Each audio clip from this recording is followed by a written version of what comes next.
இயற்கையின் பிரம்மாண்டங்களை பார்க்கும்போது இவற்றையெல்லாம் சிருஷ்டித்த தேவன் நம்மை விசாரிக்கிறார் என்றால் தேவன் நம்மேல் வைத்த அன்பு எவ்வளவு பெரியது.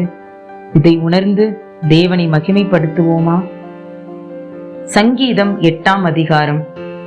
கீதீத் வாத்தியத்தில் வாசிக்க ராக தலைவனுக்கு ஒப்புவிக்கப்பட்ட தாவீதின் சங்கீதம்.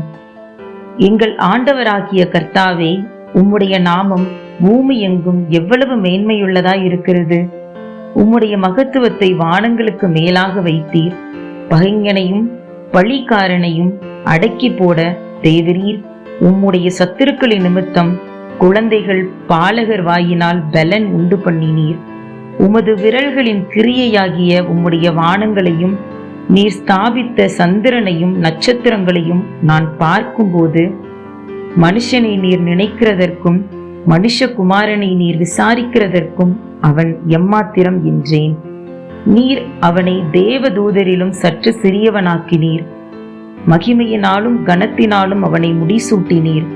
உம்முடைய கரத்தின் கிரியைகளின் மேல் நீர் அவனுக்கு ஆளுகை தந்து சகலத்தையும் அவனுடைய பாதங்களுக்கு கீழ்ப்படுத்தினீர். ஆடு மாடுகள் எல்லாவற்றையும், காட்டு மிருகங்களையும், ஆகாயத்து பறவைகளையும், சமுத்திரத்து மச்சங்களையும், கடல்களில் சஞ்சரிக்கவைகளையும் அவனுடைய பாதங்களுக்கு கீழ்ப்படுத்தினீர். எங்கள் ஆண்டவராகிய கர்த்தாவே, உம்முடைய நாமம் பூமி எங்கும் எவ்வளவு மேன்மை உள்ளதாய் இருக்கிறது. ஆமீன்.